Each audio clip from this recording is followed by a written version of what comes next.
अस्सलामु अलैकुम। खट्टी मीठी ईद की यादें बाय हुरैन फातिमा। किस्त नंबर 11। तुमने इस बेचारी लड़की को इतना जलील किया है कि उसे अपनों से दूर रहना पड़ रहा है, सिर्फ और सिर्फ तुम्हारी वजह से।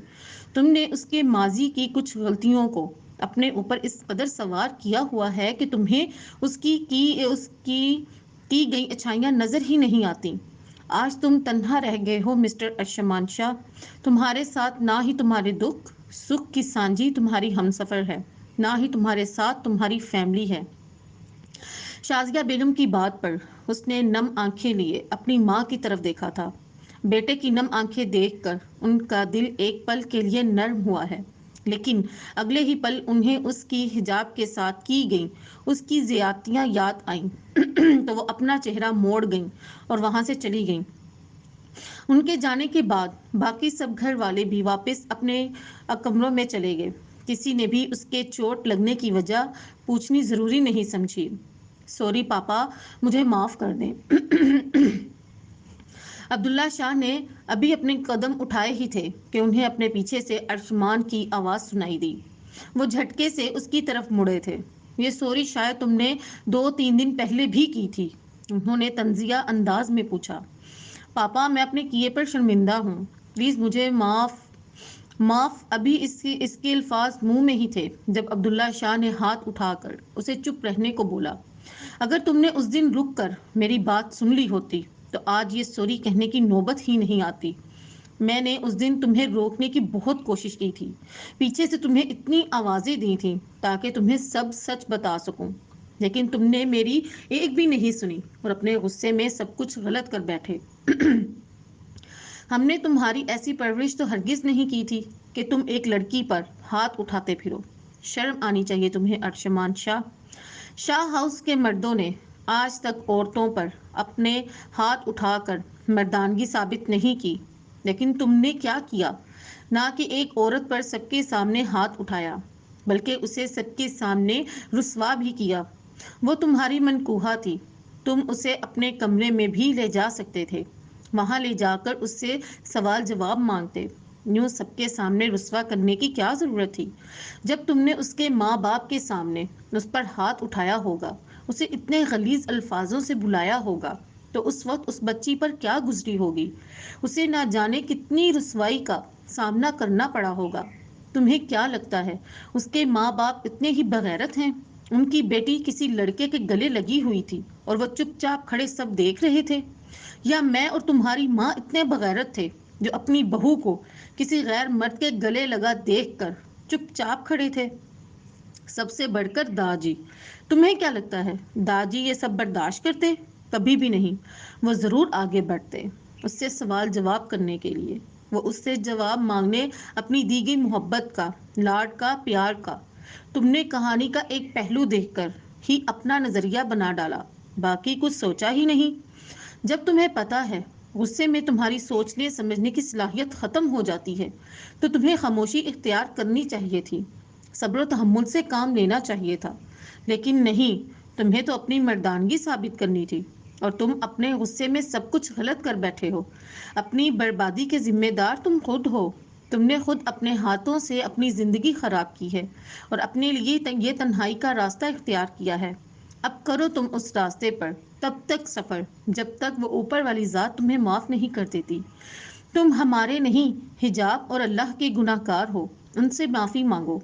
अल्लाह तो अपने बंदों की तौबा इतनी जल्दी कबूल कर लेता है, लेकिन हम इंसान ही हैं जो पता नहीं क्यों माफ नहीं कर पाते।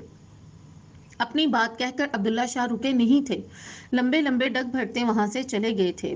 पीछे से वो जो कब से सर झुकाकर अपने बाप की बातें सुन रहा था, झटके से सर उठाकर नम आंखें लिए ऊपर आसमान की तरफ देखा था और मुर्दा कदम लिए अंदर की जानिब चल दिया। खन्नान बेटा, जब पता है हमें खाना बनाना नहीं आता तो क्यों इन लोगों को बोल आए थे? सलीम साहब ने किचन से ज्यादा उसकी अबतर हालत देखते हुए कहा, जिसके सर पर बेसन अपना राज जमाए बैठा था। बंद गोभी के पत्ते कीड़े मकोड़ों की सूरत में उसके सर पर लटक रहे थे। कपड़े इसके इतने गंदे हो रहे थे जितने बचपन में खेलते हुए छोटे बच्चों के भी नहीं होते। فریج کا دروازہ بھی کھلا پڑا تھا اور اندر ہی گر کر نیچے لائنوں کی صورت میں آ رہا تھا اور فرش کو گندا کر رہا تھا۔ آئل کڑاہی میں کم اور برنر پر زیادہ تیر رہا تھا۔ اس کی آنکھوں سے پانی بھی متواتر سے بہہ رہا تھا۔ فرش پر جگہ جگہ سبزیوں کے چھلکے پڑے ہوئے تھے، ساتھ ہی برتن بھی نیچے پڑے اپنی بے قدری پر رو رہے تھے۔ آپ کو کیا پتا کل صبح سحری کے لیے کیسے کھانا آپ کی بیٹی سے کھینچ کر لے کر آیا ہوں۔ دے ہی نہیں رہی تھی، کہہ رہی تھی خود بنا لو، اس لیے میں بھی کہہ آیا ہماری لیے افطاری نہ بنائیں، ہم خود بنا لیں گے۔ اس کی بات سن کر سلیم صاحب نے تعصب سے سر کو ہلایا تھا۔ ان کی بیٹی تو تھی ہی پاگل، ساتھ وہ خود بھی پاگل بنا بیٹھا تھا۔ کیا ضرورت تھی کہہ کر آنے کی، چپ چاپ آ جاتا۔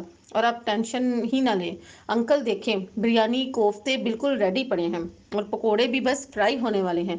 خنان نے سلیم صاحب کا دھیان پہلے کوفتوں کی ٹرے کی طرف کروایا جو کہ کوفتے کم کوئلے زیادہ لگ رہے تھے۔ پھر اس نے انہیں فرائی ہوتے پکوڑوں کی طرف متوجہ کروایا جن کی صورتحال بھی کوفتوں سے کم نہ تھی۔ انہوں نے بے ساختہ ہی اپنے پیٹ پر ترس آیا جسے کچھ دیر بعد اسے کھانا تھا۔ کیا ہوا انکل، کن سوچوں میں گم ہو گئے آپ؟ کہیں ابھی سے تو اتنی پیاری پیاری کھانے کی خوشبو اپنے اندر اتار کر آپ کے منہ میں پانی تو نہیں آ گیا؟ اس نے سلیم صاحب کو خیالوں میں ڈوبا ہوا دیکھ آنکھ دبا کر کہا۔ ہاں تم صحیح کہہ رہے ہو، کچھ زیادہ ہی پانی آ رہا ہے، لیکن منہ میں نہیں آنکھوں میں۔ شروع کے الفاظ انہوں نے ان سے جبکہ آخری الفاظ منہ میں کہے تھے۔ تم یہ فرائی کر کے لے آنا، میں تب تک یہ بریانی کوفتے اور باقی کی چیزیں ٹیبل پر لے جا کر سیٹ کرتا ہوں۔ انہوں نے بریانی کی ٹرے اٹھاتے ہوئے کہا اور خود اسے لے کر باہر نکل گئے، جبکہ وہ پیچھے سے ایک بار پھر مسکراتے ہوئے پکوڑے فرائی کرنے لگا۔ پتہ نہیں وہ چڑیا خود کو سمجھتی کیا ہے، اسے کیا لگا تھا ہمیں کچھ کرنا نہیں آتا، وہ ہمیں کھانا نہیں دے گی تو ہم بھوکے مر جائیں گے۔ وہ پکوڑے ٹرے میں نکالتے ہوئے بڑبڑایا۔ ایک کام کرتا ہوں، آپی اور اس چڑیا کے لیے بھی تھوڑا کھانا پیک کر دیتا ہوں ٹفن میں۔ آپی تو دیکھ کر مجھ پر نہار ہو جائیں گی، جبکہ وہ چڑیا سڑ سڑ کے کالی ہو جائے گی۔ وہ مسکراتے ہوئے ٹفن پیک کرنے لگا اور جلدی سے باہر لا کر سلیم صاحب کو دیا کہ وہ انہیں دے آئیں۔ اس کی خود کی تو ایسی حالت نہیں ہے کہ وہ خود جا کر دے کر آ سکے۔ اس کی بات سنتے سلیم صاحب نے جلدی سے ٹفن اٹھا کر انہیں دے آئے، جبکہ وہ دونوں اچھی طرح جانتی تھیں کھانا نہ تو سلیم صاحب کو بنانا آتا ہے نہ ہی خنان کو، تو پھر یہ کیسے؟ فی الحال انہوں نے شکریہ کہتے ہوئے کھانا پکڑ کر رکھ لیا کیونکہ افطاری میں بس 10 منٹ باقی تھے۔ حجاب نے جلدی سے کھانا ٹفن سے نکال کر پلیٹس میں سیٹ کیا اور ایسا کھانا دیکھ کر دونوں کا منہ کھل گیا۔ ارے ایسا کھانا وہ لوگ کیسے کھائیں گے پاکیزہ گڑیا؟ جلدی سے تم ان کے لیے ہمارا بنا ہوا کھانا پیک کر دو، صبح سے بھوکے ہیں وہ لوگ، اگر ایسا کھانا کھایا تو بیمار ہو جائیں گے۔ جیسا وہ خنان ویسا اس کا کھانا، کافی ہٹا کٹا ہے، اسے کچھ نہیں ہونا ایسا کھانا کھا کر، ویسے بھی دیکھنے میں اتنا برا نہیں لگ رہا ہے، کیا پتہ سورج سے زیادہ اس کی سیرت اچھی ہو۔ آپ ٹینشن نہ لیں اور سکون سے افطاری کریں۔ وہ اذانوں کی آواز سنتے ہوئے بولی۔ پھر دونوں کھانا کھانے میں مگن ہو گئیں۔ بسم اللہ کریں انکل، خنان نے بریانی ان کی پلیٹ میں نکالتے ہوئے پرجوش ہو کر کہا۔ جلدی سے ٹیسٹ کر کے بتائیں کیسی بنی ہے؟ اس نے منہ میں کھجور رکھتے ہوئے مسکراہٹ کے ساتھ ان سے پوچھا۔ جتنی کم رفتار سے انہوں نے بریانی کا چمچ منہ میں ڈالا تھا، اس سے کہیں زیادہ تیزی سے وہ باہر آیا تھا۔ خنان بیٹا، میٹھی بریانی کون بناتا ہے؟ انہوں نے پانی کا سپ لیتے ہوئے کہا۔ میٹھی تو نہیں ہے، میں نے خود اپنے ہاتھوں سے نمکین بنائی تھی اور اس میں نمک ڈالا تھا۔ ایک منٹ میں ٹیسٹ کر کے بتاتا ہوں۔ خنان نے بھی جیسے ہی بریانی کا چمچ منہ میں ڈالا تھا اسی ٹائم باہر آیا تھا۔ یہ تو واقعی میٹھی ہے، اس نے منہ بسور کر کہا۔ چلیں کوئی بات نہیں، آپ یہ پکوڑے اور کوفتے کھا لیں، یہ تو بہت مزے کے بنے ہیں۔ اس نے سلیم صاحب کے پکوڑوں اور کوفتوں کی پلیٹ رکھی۔ نہیں، اب پہلے تم ٹیسٹ کرو گے پھر میں۔ اگر میں ایسے ہی تمہارے بنائے گئے کھانے ٹیسٹ کرتا رہا تو مجھ پر اور میرے پیٹ پر ظلم ہو جائے گا۔ चले कोई बात नहीं, मैं ही टेस्ट करके बता देता हूँ, आप भी क्या याद रखेंगे। उसने जैसे ही पकोड़े कोफ्ते मुंह में रखे, वो मतली की सूरत में बाहर आए थे। छी, इतना खराब खाना भी बनाता है भला कोई। उसने खाने का सामान हाथ से पीछे को हटाते हुए कहा। बनाता है ना खन्नान शाह, उन्होंने दांत पीसते हुए कहा। मैं कौन सा मास्टर शेफ हूँ, आज पहली बार ही ट्राई किया है, और दांत निकालते हुए बोला। जब पता है मास्टर शेफ नहीं हो तो क्यों कहकर आए थे अफ्तारी ना बनाना हमारे लिए, उन्होंने उसे घूरते हुए कहा। हो गई गलती, अब क्या करें, उसने उदास शक्ल लिए कहा। करना क्या है, उठाओ अपनी अपनी प्लेट्स, और जिनको बड़े गरूर से कहकर आए थे हमारे लिए खाना ना बनाना, उनसे मांगने चलें। व्हाट, ये आप क्या कह रहे हैं अंकल, हम उनसे क्यों मांगने जाएंगे, बाहर से जाकर ले आएंगे। उसे सलीम साहब की बात सुनकर ही झटका ही तो लगा था। बेटा, बाहर का खाना मुझे हजम नहीं होता, और वैसे भी सुबह वाला हिजाब बेटी के हाथ वाले खाने का टेस्ट अभी तक मेरे मुंह से नहीं गया। मुझे वही खाना खाना है, उन्होंने होंठों पर जुबान फेरते हुए कहा। एक मिनट, मेरे हाथ का खाना खाने के बाद भी अभी तक उनके हाथों के खाने का टेस्ट आपके मुंह में है, उसने मुस्कुराहट दबाते हुए ने छेड़ा। नहीं, अब तुम्हारा खाना चखने के बाद कहाँ रहा है वो टेस्ट, उन्होंने मुंह बसोरते हुए कहा। वैसे खाना तो हिजाब आप ही वाकई बहुत टेस्टी बनाती हैं, खन्नान ने हिजाब के हाथों के खाने को याद करते हुए कहा। कुछ नहीं होता खन्नान यार, इस घर से इस घर तक मांगने ही तो जाना है, वो भी तो अपना ही घर है। उठाओ प्लेट और मांगने चलें। नहीं अंकल, आपकी वो बड़बोली बेटी मेरा मजाक उड़ाएगी मेरा, तो तुम भी अब उड़ा लेना। उन्होंने उसे बाजू से पकड़कर खड़ा किया और प्लेट उठाकर उसके हाथ में थमा दी, क्योंकि उस वक्त उन्हें बहुत भूख लग रही थी। उसे चारों नाचार सलीम साहब के साथ मांगने जाना ही पड़ा।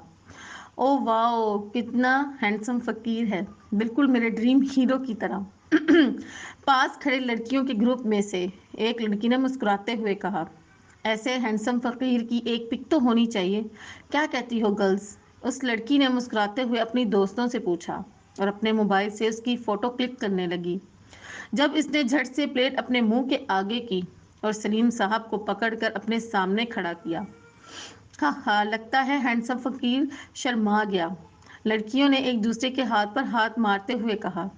अगर हमारी गली में इतने हैंडसम फकीर आएंगे तो हम तो काम से गए, इन लड़कियों ने कहका लगाते हुए कहा। शुक्र है बच गया, अगर ये एक पिक बना लेती तो इज्जत का जनाजा ही निकल जाता। थोड़ी आगे जाकर उसने सुकून का सांस लेते हुए कहा। वो देखो, तुमसे ज्यादा खूबसूरत तो वो फकीर ही है, तुम जैसा सांड पता नहीं क्यों मेरे नसीब में लिख दिया गया। औरत जो अपने शोहर के मोटापे से तंग थी उसके साथ लड़ रही थी, अपने सामने से खन्नान को गुजरते देखकर बोली। फकीर लफ्ज से न जाने माजी की कितनी तलख यादें उसकी आंखों के सामने से गुजरी थी। फकीर ही तो था वो, अगर उसे हिजाब ने ना सहारा न दिया होता तो वो आज भी सड़कों पर फूल गुब्बारे बेचकर अपना गुजर बसर कर रहा होता। उसकी जिंदगी अब वाली जिंदगी से बहुत मुख्तलिफ होती। अगर वो आज खुश था तो हिजाब की वजह से, अगर वो सुकून की गुजार रहा था तो हिजाब की वजह से। वो लोग जो पहले उसे धक्के देकर गुजरते थे, बदसूरत जैसे अलकाबात से नवाजते थे, आज वही लोग उसे हैंडसम खूबसूरत कह रहे थे। ये सब हुआ था तो हिजाब की वजह से। वो अपने रब का जितना शुक्र अदा करता कम था। उसने दिल ही दिल में हिजाब की खुशियों और बेहतर मुस्तकबिल की दुआ की थी, जिसकी वजह से आज उसकी जिंदगी में खुशियां ही खुशियां थी। अपनी इन्हीं सोचों में गुम वो लोग घर के बाहर पहुंच चुके थे। क्या हुआ खनान, क्या सोच रहे हो, सलीम साहब ने उसे कंधों से हिलाकर पूछा। कुछ नहीं, बस ऐसे ही, उसने मुस्कुराते हुए जवाब दिया। तो सलीम साहब ने उसके कंधे थपथपाए। चलो फिर बैल देते हैं, तुमने खाना बनाया था तो तुम आगे आकर खड़े हो। सलीम साहब ने बैल देने के बाद उसे पकड़कर आगे खड़ा किया। ये ना इंसाफी है अंकल, आप बड़े हैं तो सामने आप ही खड़े होंगे।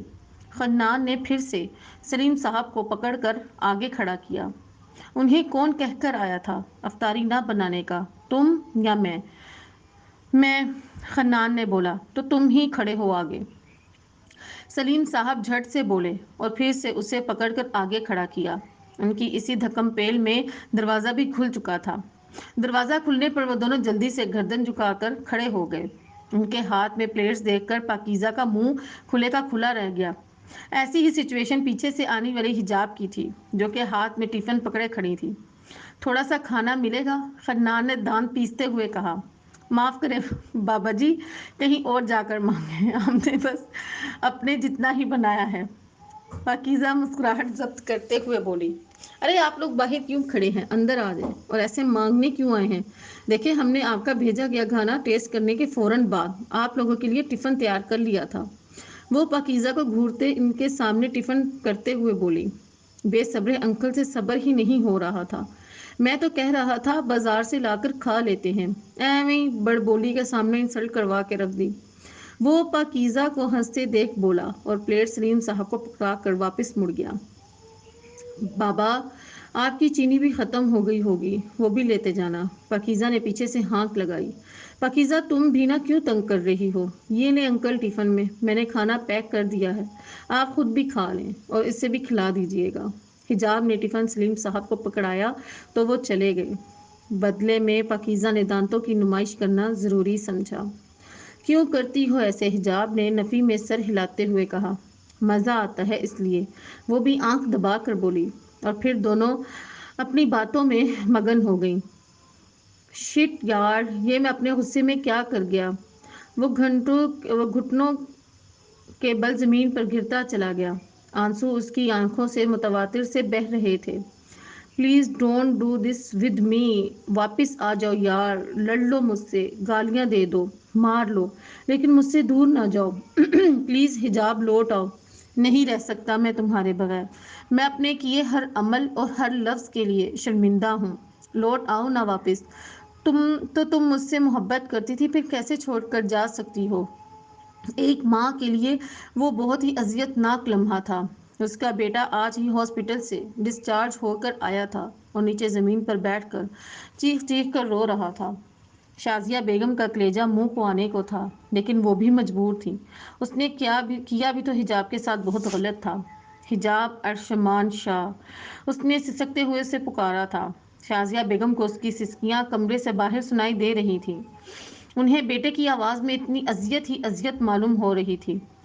پلیز واپس آ جاؤ حجاب، ارشمان شاہ، ورنہ یہ ارشمان شاہ مر جائے گا۔ آج وہ بھی ویسے ہی رو رہا تھا جیسے حجاب اس کی جدائی میں روئی تھی، لیکن اس وقت حجاب کو سنبھالنے کے لیے اس کی فیملی موجود تھی۔ سب سے بڑھ کر اسے اس کے اللہ نے سنبھالا تھا، اور ارشمان آج تنہا تھا۔ اسے آگے بڑھ کر اس کی فیملی نے بھی سہارا نہیں دیا تھا۔ پلیز واپس آ جاؤ، میں اپنی کی گئی ہر زیادتی کی تم سے معافی مانگ لوں گا۔ ایک بار پھر سے اس کے منہ سے سسکی برآمد ہوئی تھی۔ سوری فار لیٹ، بٹ مجبوری تھی، کسی دن ڈبل ایپیسوڈ دے کر خمیازہ پورا کر دوں گی۔